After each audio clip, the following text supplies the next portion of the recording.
Alô você, sebraquianos e sebraquianas, aqui quem fala é o professor Rafael Varela da turma de hardware, trazendo mais um conteúdo online para vocês, tranquilo? Bom pessoal, infelizmente ainda vivemos em isolamento social, né? Vivemos essa pandemia, então eu espero que vocês estejam bem daqui, estão super bem, né? Do lado da telinha daqui. Então eu sempre falo as recomendações, né? Leiam o material, falem, se comuniquem com o CRA, né? Se cuidem. Vocês têm tempo para tudo, inclusive tem tempo para assistir lives, essas coisas, né? Então, tira um tempinho aí para se capacitar, né? Que é importante vocês se capacitarem. Eu sempre falo isso, bato nessa tecla, né? Nesse período agora, eu estou fazendo algumas alternâncias, né? Junto com o pessoal do Sebrae. Semana sim, quem teve aula gravada vai na próxima semana ter videoconferência. Estou fazendo uma espécie de rodízio, então quem não teve videoconferência, que é o caso dessa turma agora, né? Não só essa turma, mas tiveram outras que não tiveram a videoconferência, mas vai ter um rodízio aí que vai ter mais uma vez a videoconferência aí à medida que a gente for conduzindo os conteúdos online, tranquilo? Eu gosto muito da questão da videoconferência, né? Eu sempre falo aqui, justamente porque fica mais dinâmico, as dúvidas ali em tempo real é bem interessante, né? Ter esse feedback de vocês em tempo real do que esperar no grupo vocês falarem, às vezes ficam muito tímidos até para falarem, né, das dúvidas, pode ser uma dúvida besta e algum colega criticar, tem sempre esse receio, né? Mas não se preocupe, pessoal, sempre que tiverem dúvidas, me procura no privado, me procura no grupo, não tem problema nenhum. O CRA, inclusive, me auxilia muito, né? Se algum aluno precisar de um apoio especial, de uma atenção especial, o CRA vai lá, comunica. Se quiser falar com o CRA também, pedindo atenção especial, o CRA vai estar lá de portas abertas para receber vocês, tranquilo? Então é isso aí, partiu a apresentação online de hoje, hein?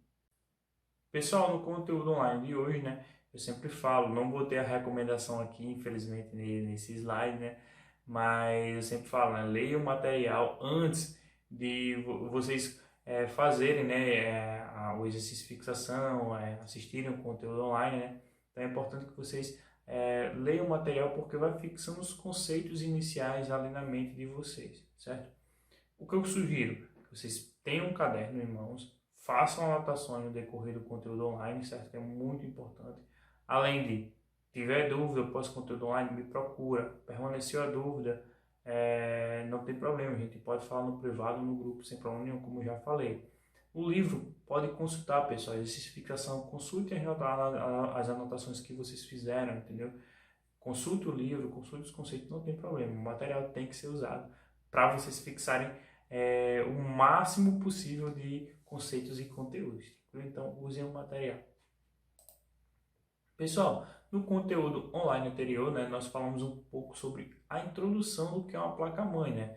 Nós demos a definição de placa-mãe, né, e falamos o que é uma placa-mãe. Placa-mãe nada mais é que um hardware que vai centralizar todos os demais hardware do computador, seja dispositivos de processador, memória RAM, ou até mesmo os periféricos, né, que é teclado, mouse, monitor, né, aqueles dispositivos de entrada e saída, impressora, teclado, monitor, enfim.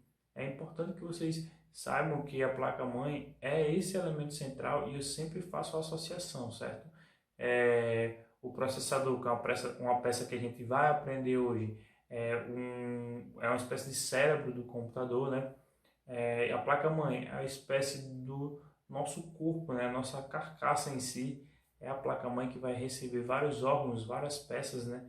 Memória, é, processador, entre outros. Então a gente sempre vai tentar fazer essa analogia para facilitar a absorção do conteúdo para vocês. Né? Então foi falado definição de placa-mãe, falei essas analogias no conteúdo lá anterior.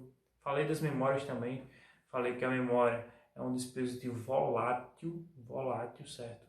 Que vai armazenar informações enquanto tiver com o computador ligado. Depois que o computador desligar, já era, pessoal. A operação, todas as operações que forem executadas ali serão perdidas e infelizmente não tem como ser mais recuperadas, porque é uma memória volátil. Então depende da energia para existir. Tranquilo? Para existir os dados, no caso. Falamos dos tipos também de memória, né? Falei da DDR, DDR2, DDR3 e DDR4. DDR4 falei que era o padrão atual, né? o mais moderno, e falei também do padrão de DR3, né, que ainda tem no mercado, tem ainda alguns usuários usando esse padrão, até porque estão no momento de transição entre a memória DDR3 e a DDR4. Sempre quando vem uma tecnologia nova, vem mais cara e tal, então o mercado ainda está absorvendo essas mudanças. Então, o que devemos focar na prática, na memória DDR3 e DDR4. As demais, na prática, vocês não verão, tranquilo? Pessoal, os temas de hoje, né? É importante que vocês saibam que à medida que o curso for avançando, a gente vai conhecendo várias peças e mais peças, né? Vimos a introdução do que é uma placa-mãe, vimos as memórias. Hoje veremos sobre processadores, né? Os tipos de processadores e um pouco sobre um hardware chamado placa de vídeo. Tranquilo? Então é importante que vocês saibam um pouco sobre cada item, né? Porque alguns problemas vão envolver algumas dessas peças que eu vou falar aqui, tranquilo? Pessoal, a peça, né, o hardware que a gente vai falar no conteúdo online de hoje são os processadores. Eu sempre vou fazer analogia para vocês, né? A questão do processador é uma espécie de cérebro, né? O cérebro humano, né, que vai processar todos os cálculos, todas as decisões, né, que a gente vai passar a rua, tomar a decisão. Opa, parou, pensou, olhou para um lado, olhou para o outro, opa, titubeou, lá vem um carro, lá vem um Fiat Uno escada, com adesivo da firma lá, bonitão. Vou passar, não vou passar, vou esperar? Então a gente tem que ver, tem que tomar essas decisões, e essas tomadas de decisões, esses cálculos que a gente vai fazer no nosso dia a dia, é o cérebro humano, o nosso cérebro que vai fazer, vai processar. E a palavra processar, né, já vai nos remeter ao processador, né? O processador nada mais é que o hardware que vai processar e tomar decisões para o computador, né? Então assim, a parte de cálculo, né, a parte de decisões, né, mouse, teclar numa janela, fechar uma janela, abrir uma janela, digitar, tudo isso vai ser processado pelo processador. Para que serve um processador? O processador nada mais é que uma peça que vai fazer os cálculos, né, e vai tomar as decisões do computador. O que você tentar fazer, todos esses processos serão executados pelo processador. O que você tentar fazer no computador, abrir navegador, assistir YouTube, qualquer coisa, tudo será executado no processador. Então, é para isso que serve o processador. Processar coisas que o usuário vá passando para o computador. Tranquilo? Uma visão geral do processador. Pessoal, assim, a visão geral do processador que vocês devem saber é basicamente essa foto que está aqui. São duas fabricantes, certo? De processadores, as mais conhecidas no mundo, né? Elas que dominam, elas que detêm a hegemonia de construção de processadores no mundo. A primeira é a AMD e a segunda é a Intel, certo? Qual é a minha fabricante favorita? Intel, certo? São os chips que eu mais uso e tudo. Qual a diferença de um chip para o outro? Assim, a questão de desempenho, de performance, são basicamente bem parecidos, mas o que me agrada mais na Intel é a questão do chip ter a pinagem no socket da placa-mãe, certo? Então, a placa-mãe, o encaixe dela tem alguns pinos e o chip da Intel não tem pino no processador. Como vocês estão vendo aqui na foto, é um chip impresso mesmo.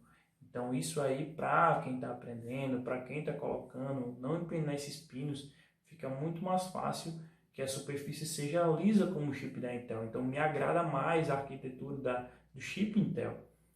A AMD, infelizmente, tentou reduzir a pinagem, mas ainda tem alguns pinos nos processadores dela que podem acarretar em empiná-los, sabe? Então, não gosto muito dessa grande diferença entre um chip Intel e um chip AMD em relação à visão geral deles em si, a parte externa, né? A parte grossa.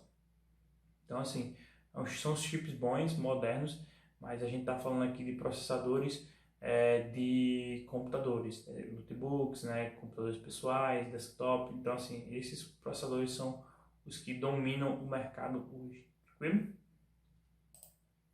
Pessoal, tipos de processadores. Existem 4 tipos de processadores no mercado hoje. Na verdade, no mercado só existe um tipo de processador, mas antigamente existiam os outros 3, né? Antigamente existia o Core, o Dual, o Core 2 Duo e o Quad-Core. No mercado hoje existe qual? Dual Core, né? E o Quad-Core.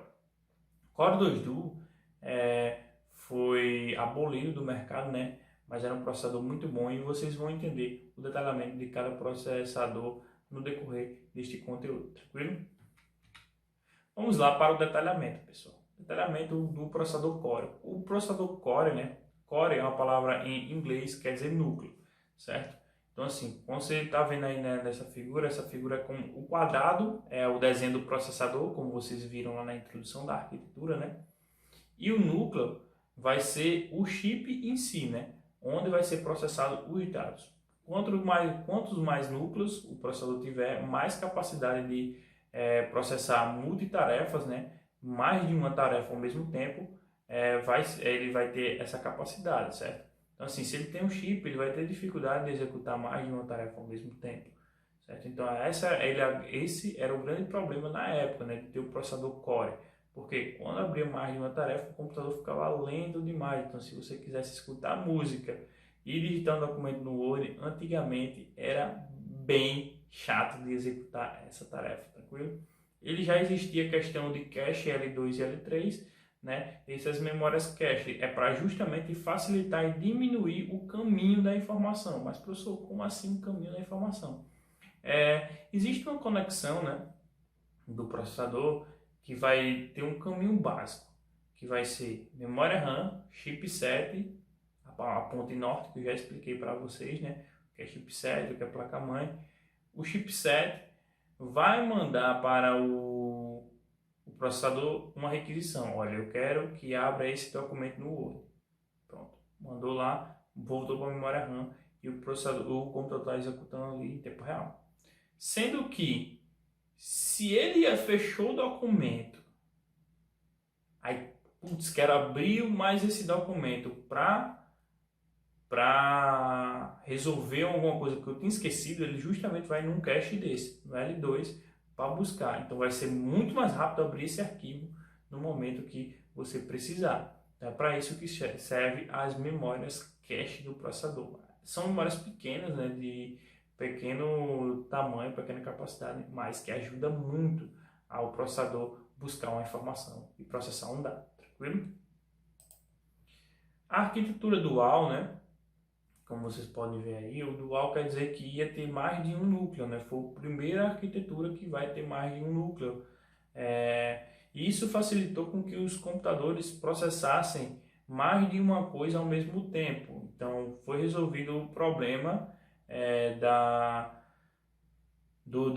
multitarefa, né? do computador. Por quê? O computador antigamente tinha dificuldades, executava multitarefas, mas não com perfeição. Foi aí que começou a desenvolver arquiteturas de vários núcleos e começou com o dual. Qual era o grande problema dessa arquitetura, pessoal? Ela tinha cache L2, como vocês podem ver, para cada núcleo individualizado, não cache compartilhado. Mas uma coisa que vocês devem saber é que esse tipo de processador consumia muita energia, certo? Tem um processador, o cenário ideal para a construção de um processador, né? Vocês sabem que a mãe da gente, né, quando chega em casa, meu filho, a conta de energia, o diabo desse processador, o diabo desse computador fica ligado a noite inteira e você jogando aí Free Fire, vendo Felipe Neto, vendo esse negócio de Minecraft. Então é isso aí, basicamente isso. Então era antigamente o grande gargalo das fabricantes de processador, né? Ter um processador que tivesse um alto poder de capacidade de processamento com economia de energia. Então era essa a tendência do mercado. Porém, os dual falharam inicialmente na parte de economia de energia. Desempenho melhorou bastante em relação ao Core, porém aumentou bastante, né, o consumo de energia. E para o usuário isso não é ideal. E também, sempre em questão de performance, né, tem que estar a curva, né, economia de energia e desempenho sempre bem alinhados, tranquilo? Aí veio o Core 2 Duo, o fenômeno dos processadores do Dual Core, né? Assim, foi de fato o processador que conseguiu fazer a multitarefa, né? Vários processos ao mesmo tempo, sendo que a grande vantagem dele foi ter a economia de energia. Tinha o cache L2 compartilhado, né? O outro tinha o cache L2 individualizado, certo? Mas a grande vantagem dele não foi ter esse cache compartilhado, a grande vantagem dele foi ter dois núcleos e a economia de energia, pessoal. Assim, era com um processador que aguentava bem o tranco. Eu tive um processador, tive a honra de usar esse processador. Então, minha máquina tinha um desempenho fenomenal, funcionava muito bem e a mudança de um dual para um Core 2 Duo foi bem drástica e foi sentido pelo usuário. Principalmente também a parte da economia de energia deu para sentir também no bolso. Pessoal, quad-core. Quad-core foi um dos processadores que revolucionaram, foi um dos primeiros núcleos, né, acima de dois núcleos. Né? O primeiro começou com dual, que era dois núcleos. A tendência era melhorar essa arquitetura do dual, veio o Core 2 Duo, e em seguida era a tendência melhorar, mas disseram, opa, vamos testar alguma coisa, será que aumentando a quantidade de núcleos vai aumentar a nossa capacidade de executar várias tarefas ao mesmo tempo e manter o desempenho e economia de energia? Foi aí que surgiu o quad-core, né? 4 núcleos com 4 caches individualizados. Isso aumentou um desempenho enorme no computador. Multitarefa do computador ficou absurda, ficou fenomenal. 4 núcleos ali executando ao mesmo tempo. Diminuiu a pressão, né? A capacidade do processador de estar trabalhando sempre no limite, né? E conseguiu estabilizar bem a parte de economia de energia e desempenho. Hoje já tem octa-core, celular com octa-core, então tem muitos processadores bem desenvolvidos nessa parte. Mas o quad-core é basicamente 4 núcleos, né? Com o cache L2 individualizado. Lembrando que a memória cache é uma memória que vai ajudar o processador a buscar um dado recente mais rápido. Isso aumenta o desempenho e dá a sensação de velocidade no seu computador. Tranquilo? Então, antes de comprar um computador, veja se ele tem cache L2, L3 e o tamanho da cache. Isso vai ajudar a você ter mais desempenho e velocidade. Então, fica a dica, anota essa dica aí que você vai ter que usar lá na frente como um bizu de mercado para indicar para um amigo, familiar ou até mesmo cliente. Pessoal, chegamos num dispositivo chamado placa de vídeo. Vou tentar resumir ao máximo aqui, né? Porque não é preciso aprofundar muito, desde que você não seja uma pessoa que use isso frequentemente. Essa é um tipo de placa de vídeo off-board, né? Muito usada por gamers ou pessoas que é voltada para o público de arquitetura, engenharia, que usa muita parte de renderização, né? Projetos, trabalhar com parte gráfica em si. O que é uma placa de vídeo? Placa de vídeo nada mais é que um dispositivo que vai processar a parte gráfica do computador, seja vídeo, né? Seja vídeo em HD, seja um projeto de engenharia, seja um jogo. Então, tudo isso que envolva vídeo, né? Processamento de dados de vídeo, de imagem, vai ser usado pela placa de vídeo. Todo processador já vem com processamento gráfico embutido nele, certo? Mas se essa carga se for exigida muito dele, tipo um jogo, por exemplo, vai exigir muito do processador. O seu computador vai aumentar o consumo de energia, vai superaquecer o processador, porque ele não é um hardware dedicado a fazer aquela tarefa. Por isso inventaram um hardware chamado placa de vídeo para ajudar ele. Então ele vai ter memória, vai ter um chipset especial justamente para fazer essa ajuda, esse meio de campo aí ao processador. Tranquilo? Qual é a importância de saber disso? É importante saber disso que se você for fazer determinada tarefa, tem que precisar de um hardware desse. Porque se você for processar muitos jogos, muito programa de arquitetura, projetos de arquitetura, renderizações, imagens, trabalho Photoshop, essas coisas, tem que ter um dispositivo desse, senão o seu computador vai diminuir a vida útil e sempre vai trabalhar no seu pico, o que não é o ideal, porque as peças vão desgastar mais rapidamente. Tá? O que foi aprimorado ao longo do tempo? Ao longo do tempo, né, foi aprimorado velocidade, capacidade de memória, chipset foi melhorado também, então tudo isso foi melhorado nesse hardware. Né? A gente vai falar ao longo do tempo sobre os tipos de placa de vídeo, a GP, a GP4X, 8X, tem até no material de vocês aí, mas assim, foi evoluído os tipos de placa, dos tipos da placa, né? Que hoje o padrão vigente é PCI Express, mas não é só bonitinho o encaixe que evoluiu, mas evoluiu a frequência, a capacidade de memória dela, o chipset. Então anotem tudo isso, pessoal, que é muito importante vocês saberem o que foi evoluído ao longo do tempo. Tranquilo? Então, basicamente, aí, fazendo um resumo para vocês, é isso.